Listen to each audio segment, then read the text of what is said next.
Welcome to Tilly's Trans Tuesdays. This week we're going to discuss the Quantum Leap episode Let Them Play, which aired on February 6, 2023, and we'll be talking about it with the writer and director of the episode, Shakina. And if you haven't seen it yet, go watch it right now!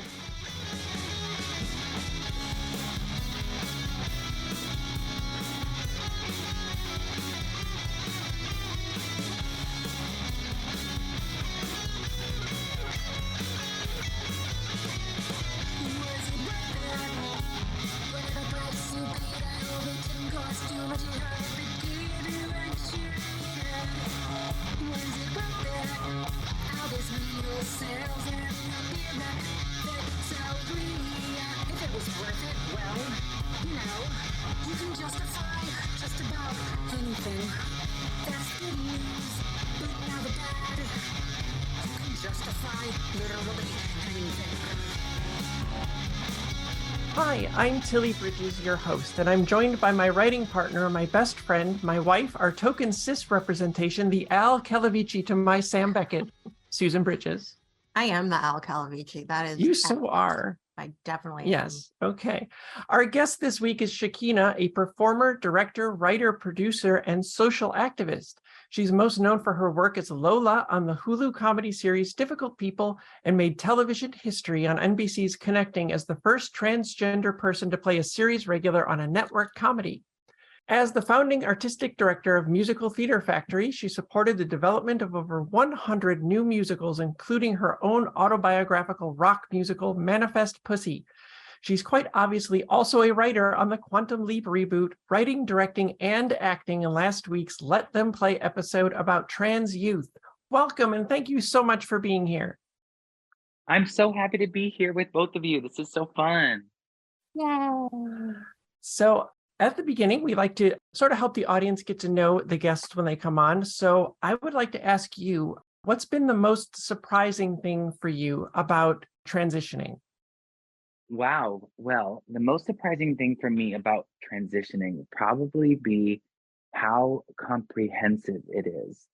I have this spiritual belief that when you put something up on the altar for change, you have to kind of give your consent for the totality of all things to evolve. And so you might think of your transition as a physical thing or as a gender thing or as a fashion thing, but ultimately once you lean into it, at least in my experience, it just becomes really comprehensive, and you find all these different ways to extend yourself in new and strange and true colors. And so that's the most surprising thing for me, is that I'm still discovering how transitions never end. Yeah, it's like they always keep going. That was something I never expected either, how much more like myself I feel internally, not just all the external changes, but I don't know, I feel like a different person almost, but not entirely because I was always in there. I don't know, but yeah, it was not something you can prepare for. You just never know.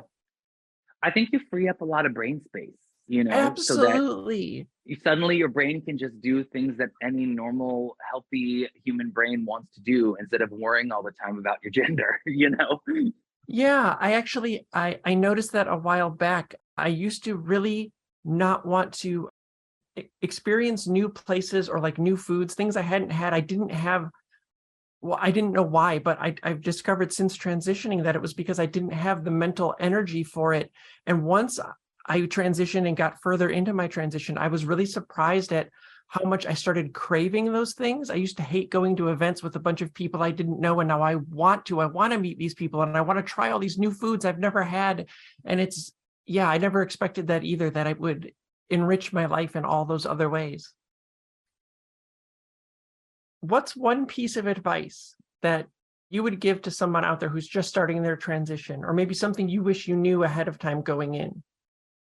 The funny thing about advice with transitioning is that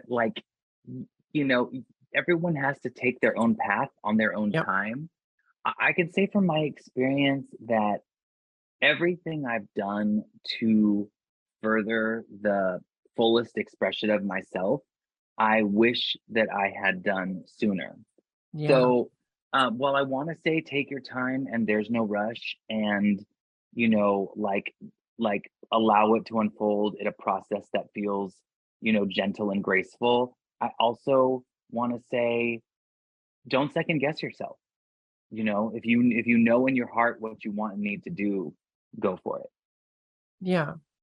Yeah. I think that's something to a lot of newly out trans people I see, is that they feel there's one certain way they have to transition or whatever. And that's not the case for any of us, right? We all have to figure out what's right for us. And that's the most important thing. And whether you figure that out right away or you take your time, it's just important that you find the thing that makes you true to who you really are. Yeah. Yeah. And don't worry about it being linear, because it's never going to be linear. Yeah. It may change along the way, and that's okay. These things happen. You're learning and discovering. So That's right. okay, so first, before we dive in, let me say that Susan and I are both huge Quantum Leap fans and have been since the original was on way back when. I even have a King Thunder band t-shirt, which is a very deep cut for all the leapers out there. Yes. But the show had its hooks in me like every week, and it was one of the most compassionate and progressive shows that was on the air. And there was also something compelling that I did not at all understand. Every time there was an episode where Sam leaped into a woman and his soul was the same, but everyone now saw him as a woman, and oh, the complicated feelings that gave me. So I was so excited, both as a fan and as a writer, that the show was getting a modern continuation. Susan and I really wanted to get staffed on it so bad, but I was mostly really hoping that the show was going to have trans people on the writing staff, even if it wasn't me, because nobody in this world better knows what it's like to be in a body that's not yours, facing a mirror image that's not your own. So how did the Quantum Leap gig come about? Well, basically, just everything you said, I said in my job interview about being trans, and Yeah. like being, I said to them, I could pitch you a trans story, which I did. The same story that became episode 112. But I said, more importantly, my perspective as a trans person gives me the insight to understand what it means to be in a body that's not my own and seeing a reflection that's not my own. Just like you said, that's so iconically trans. And for me, being Yeah. a young kid watching that show, the original Quantum Leap, and the same, seeing this person, this actor, morph between all these different identities and still be the same person, and still be watching them and seeing Sam for who Sam was in Sam's truth, and then also seeing them go through all these different kind of incarnations, just spoke to my spirit. I just understood that. And so when I did Connecting on NBC during the pandemic, it was a show that was created by Martin Garrow and Brendan Gall. And Martin ended up becoming the executive producer of the Quantum Leap sequel, and also its showrunner, but wasn't at first, was just going to be EPing. And Martin and I are also developing a project for me for NBC. And so one of the things we had talked about was like, well, it takes a long time to get your own show off the ground. Yeah. It would probably be wise to try and get some experience in a writer's room. And then when Quantum Leap was announced, I just reached out and said, hey, if I, write a sample, can you get it to the showrunners? And he said, yeah, I can't promise you anything, but I can help you, get your script into their hands, which is, if anyone knows anything, the hardest thing to do in Hollywood, Yep. So I didn't even have a pilot sample. I had my own work that I was developing, but you can't send out your developing work as a sample. You have to have a completely different thing. And so I just wrote a sample as quick as I could. My friend Shadi Petoskey, who's another trans TV writer, she said, just write something that will never get made. And it just gave me all the freedom to just throw something on the page with no pressure. And then I got an interview, and that's how I got the job. I mean, it was just, and then the fact that I became the director of the episode, that was a very last minute. I mean, we were in our first day of shooting when our director got pulled for COVID. So every step of the way, it just sort of unfolded into the next thing. And then suddenly I was writing, directing, and guest starring in my own episode. That's amazing. When I found out that you were on the staff, I got so excited because I knew that we were going to be in for something really special, especially when Ian on the show, who's non-binary and played by the magnificent Mason Alexander Park, had that line that said, look, when I was 8 years old, I realized that about half the world just blindly accepted as truth the construct of gender that is both artificial and profoundly limiting. And I was like, what the hell is happening? This is a network show. And you wrote that line. That's so amazing. Yeah. In fact, we knew we wanted Mason to say something, or Ian, the character, to say something in that moment. Yeah. And we hadn't landed on it. And the script was already out for publication with the network. And Dean texted me and was like, can we say something here that's like better than this? And I was like, what if we just said this? And I literally texted him that line. And that's what made it in the script.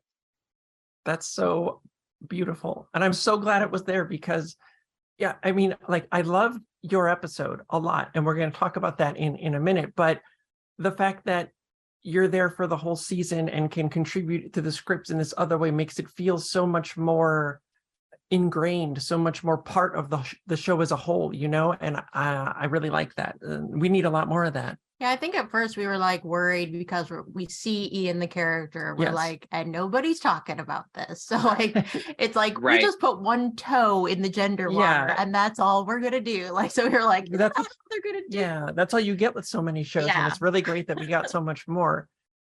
Well, I'm excited for you to see where the character of Ian goes too, because I think, you know, when you are introducing any new TV show, you sort of have to seed your primary characters and then like layer in your supporting cast. And even series regulars, you know, you kind of have to stack it and introduce them. And so there's a sort of like patience game to like getting this trans character the TV time and the story time that they deserve. And I think, you know, starting from episode 12 on, I think we're going to see more of Ian being involved, which I think is really great. That's so great. I'm extra excited. Yeah, Ian's a great character. I already love Ian. Yeah, same. So episodes always go through changes from outline to script with studio and network notes and every other step that comes between the initial idea and the final episode. So how close is what we saw to where the concept initially started? Well, I mean, the concept is very, very close to where it originally started in terms of this episode. You know, there are certain things that changed. Like I originally pitched a soccer episode and it became a basketball episode, which I'm actually very happy about and was way more producible. But and I think at the beginning there was some, you know, I was really riffing off of these adolescent gender swap teen sports movies, which is a very particular but pure genre. You know, from Just One of the Guys to Ladybugs to She's the Man, like just, you know, it's really a tonally specific style of teen movie that I wanted to capture in essence in this episode. And so because there's in all of those that I referenced, there's a sort of like parent trappy gender swappy thing going on.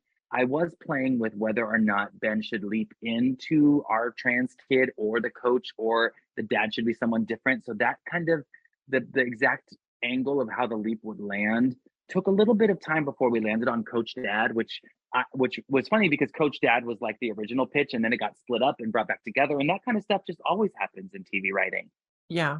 But anyway, the idea of Ben leaping into Coach Dad with trans daughter on the team and this sort of series of events that I knew had to happen in the episode, which was like the car wash, the support group, you know, Ian's confessional about attempting suicide as a young person, and then the conversation between the girl whose mom is sort of trans antagonistic, but she feels conflicted and unsure, and then she finally gets to have a real conversation with a trans person and like come to her own understanding. All these different points of view. The veterans conversation about the, you know, the trans military ban. Like I was like, I had a long checklist of things that I needed to fit into this episode, and it was just figuring out how to weave them together with the story beats to make sure we had, you know, like the entertainment that you expect from a Quantum Leap at 10 p.m. on Monday night, and, you know, the heart of trans liberation that we want to share with the world with enough information to empower our audiences to be critical thinkers and actors without having to weigh them down with a TED Talk. And that was like the big challenge of the episode. Yeah. Actually, there was a thing I was going to mention. I'm going to jump ahead in my notes a little bit here, just to tie into what you said. But when you said that you had so many things that you wanted to weave in, I made a note here, and I want to read this out because I think it's important, especially for the cis people listening who may not know, these are the things that I specifically noticed in the episode that are directly from existing as trans in this world. Okay, so there are cis people not wanting a culture war when all we want is equality, a trans girl not allowed to change in the girls' locker room, Gia inspiring Ian in the way that just being out and showing our joy inspires other trans people, but that exposure can also make us a target. Invasive medical questions from cis people, how cis people not saying anything or standing up for us makes them complicit in our oppression. The importance of trans community and found family, the crushing depression of kids forced to pretend to be someone they're not. The world telling you that people like you aren't worthy, the increased rates of homelessness and violence for trans people, a white cis lady who's more concerned about property damage than bigotry, police misgendering a trans body, how we have to fight everyone and our own reflections just to be who we know we are, cis people who think it's not appropriate for a trans girl to play on a girls' team, but feel it's totally fine to put a trans kid through ostracism and bigotry, not seeing your kid's transness as a burden, cis fear not being trans people's responsibility, and cis people keep us safe by always having our back. And it feels like it took me 45 minutes just to list all of those, but you worked all of them into a single episode, and that's astonishing to me. And I'm so, so glad you did, because what I think a lot of cis people don't realize is that we're dealing with all of that all at the same time every single day. So that feels like a miracle that you got so much of that in there. Well, Tilly, I'm so honored that you pulled that list together, because even hearing it is sort of mind-blowing that we actually accomplished it. And and I'm so great that all of that stuff got communicated, you know, because that is like, and I want to add to that also, and I'm sorry, because I was just like, so my mind was blown as you were reading through the list, and I was so excited that you gathered all this from one episode. But I also want to add the particular intersection of oppression with trans Latinidad, and the way that like Gia's targeted harassment was also racist.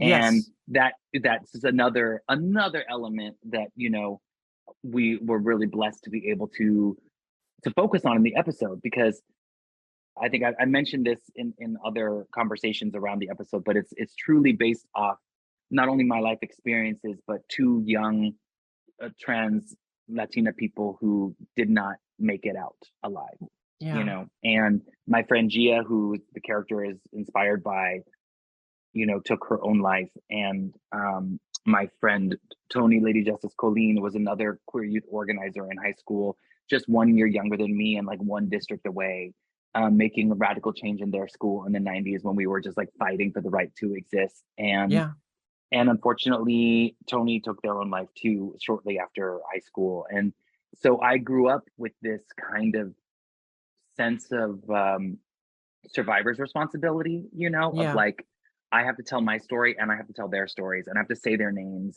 And you know, and then that was in the years that I went through all this stuff was like in the late 90s. 98 was when I dropped out of high school. 99 was when Tony was starting, you know, protests at their high school.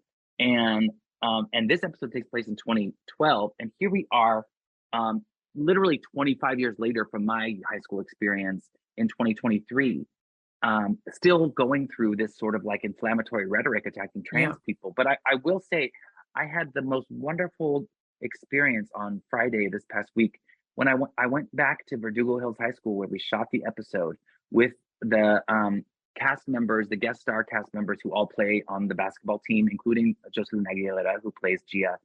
And we showed the episode for the students at the school where we shot the episode. And the girls' basketball team was there, and the GSA was there, and the Intersectional Feminist Club was there.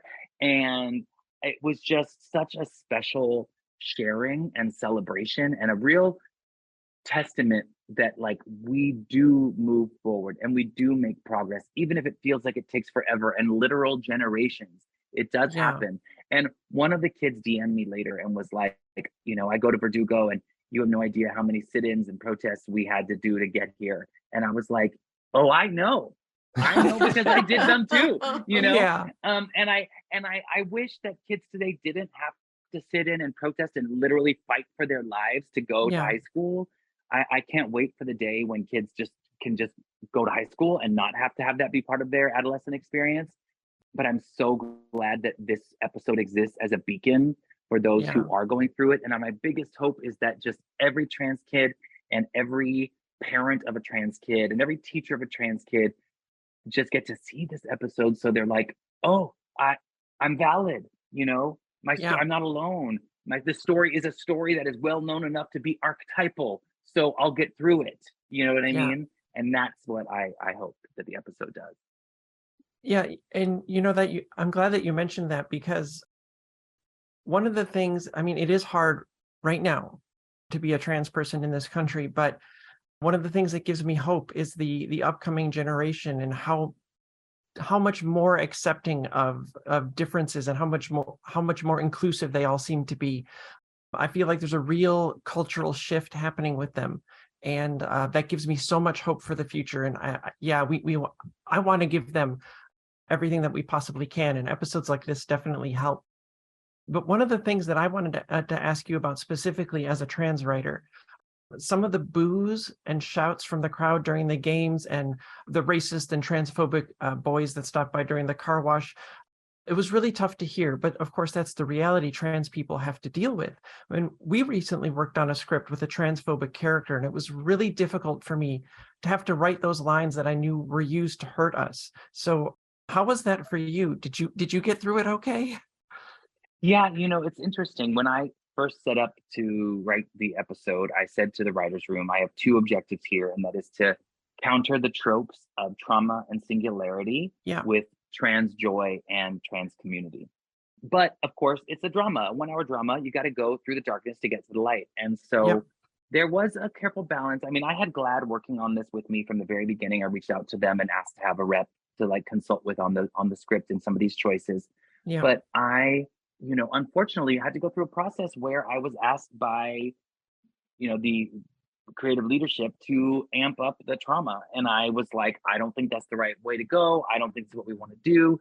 We knew we wanted Addison to have some sort of complicated relationship to the subject matter, and we wanted to mine that, but they really wanted me to kind of like swing full turf with her.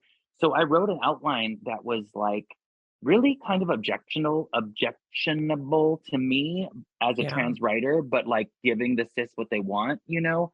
And then of course, GLAAD was like, no. And then even the execs were like, really, we don't think this is the right way. And then eventually people were like, wow, Shakina, you were right to begin with. And then we had to go back. So it took, I mean, this episode took like months longer than any other episode because of all the ways we worked intentionally to do it right.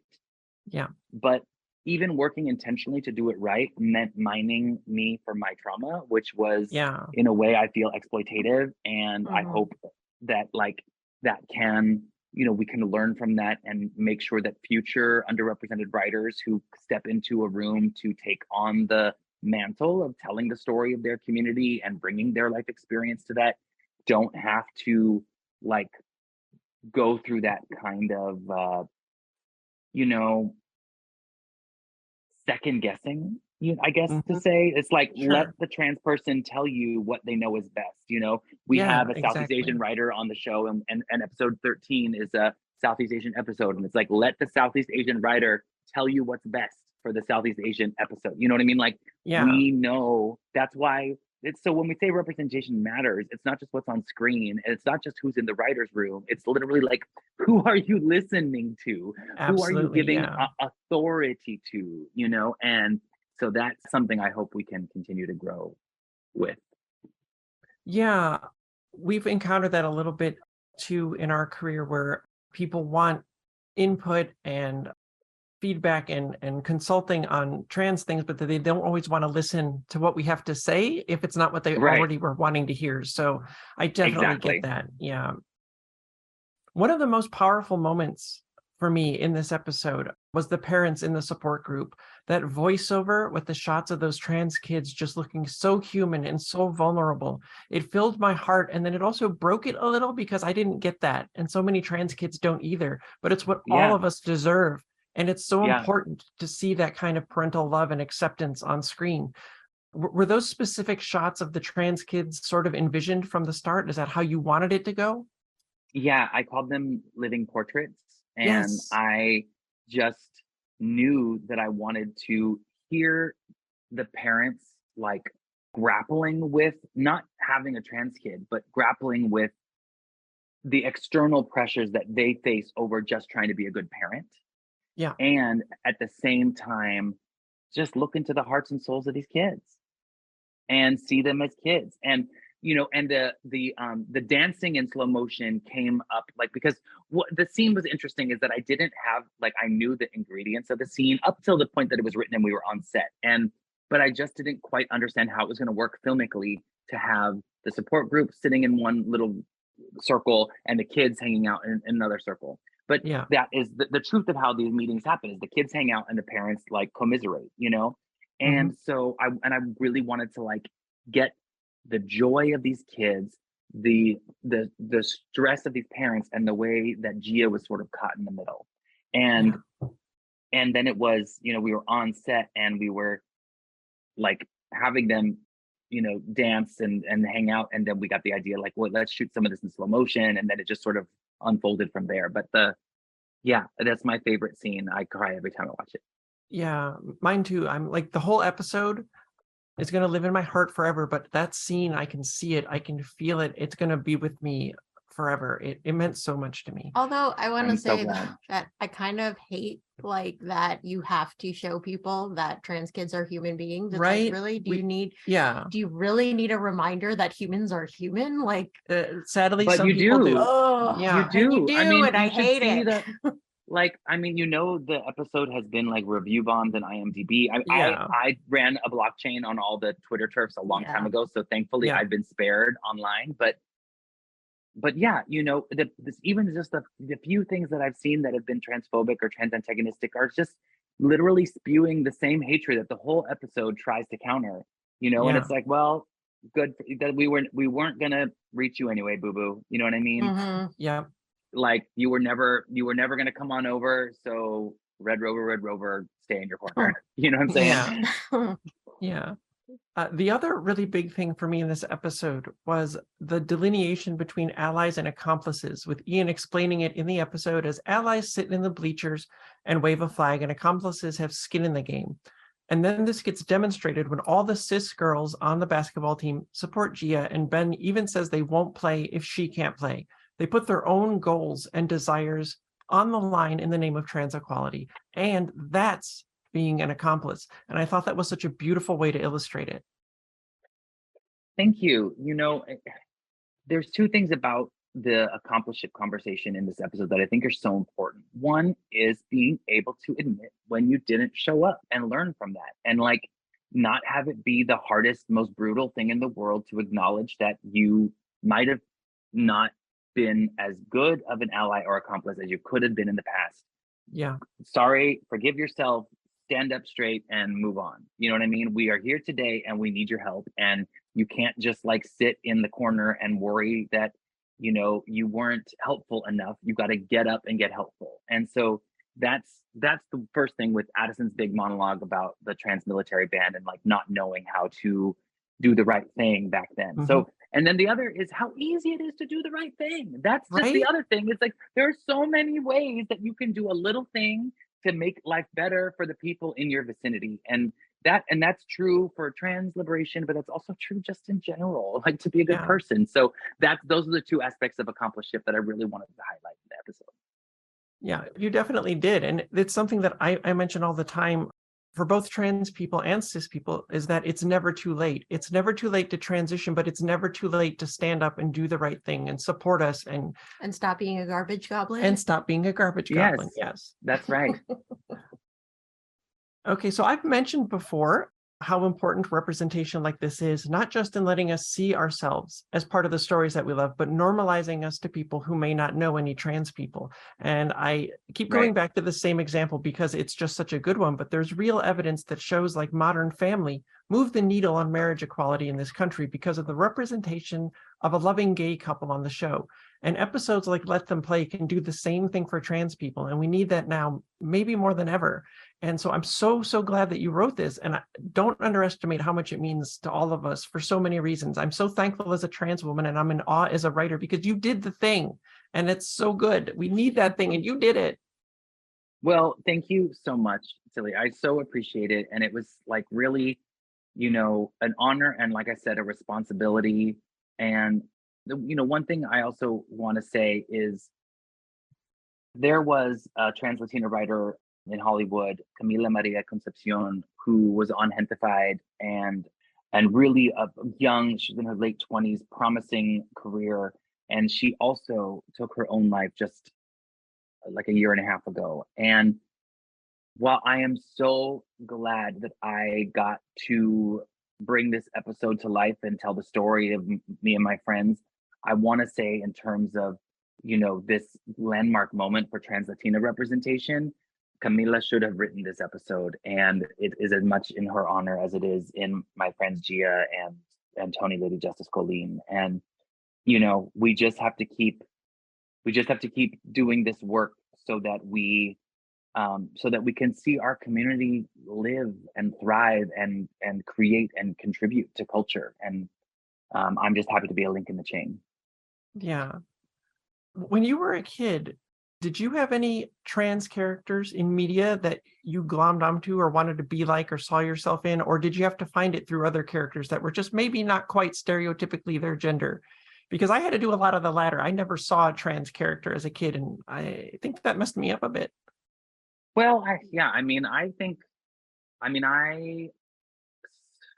for better or worse, I saw Rocky Horror when I was in 5th grade, and it changed my life, and it saved my life and also troubled my life in a lot of ways, because my early trans representation were all pretty, I want to say, sexually mischievous and kind of like, unbridled and extroverted in a way that, for a young kid with no other examples, it was like either people dying of AIDS or like a murderous, sexually violating alien transsexual. You know what I mean? It was sort of like, well, okay, these are my options here. So yeah, I think that's why it matters so much to me now to just imagine more trans futures and trans possibilities for the screen, because it creates possibilities for the people out in the world to see themselves and imagine what they can do and who they can be. And but also in terms of the fictional stuff, it was movies that taught me how to imagine and shows that taught me how to imagine that really saved my life, whether it was like Neverending Story and Labyrinth and those kind of like youthful movies about the ability to become the world you see for yourself, or things like the original Quantum Leap that was like, this is what it means to walk a mile in another person's shoes, and wow, look at that man becoming a woman and no one batting an eye. That's great. I think the first time I ever actually saw a trans person in anything was Ace Ventura, and that's a bad way for you to first see yourself on screen, right? It is not great. Yeah. No, it's not. So I'm so glad that this episode was there, because trans kids get to see themselves on screen, and they can see their story and their joy and their struggles depicted as real and valid, and that they can be heroes too. I didn't know I was trans when I was a kid, but if I'd had rep like this in anything that I watched, even once, I might have been able to figure it out a lot sooner. So thank you for giving that to all the trans kids out there so that they can have it better than we did. Thank you. Thanks for, I appreciate that. But again, it's like simply a duty, Yeah. I kind of feel the same way. We're working on a thing now where we are getting the opportunity to kind of do that as well. And it feels like such a responsibility, because you want to get it right, and it's so important, and you want to give back to those kids out there. And it's just, so I'm glad that you're out there doing it too. And thank you so much for taking the time to drop in and talk with us today. I love this episode. I've loved talking to you, and it's been a real joy for me. It's been a real joy too. Thank you. Such a pleasure chatting with you both. And I'm so glad you loved the episode, and I appreciate that you're amplifying it on the podcast. And to anybody out there listening, I just want to say, even if you've watched the episode already, please go watch it again, and then 6 more times after that. Bump those numbers so that we get more episodes like this, because we need this kind of representation in our media now more than ever. Amen to that. Tilly Bridges, End Transmission.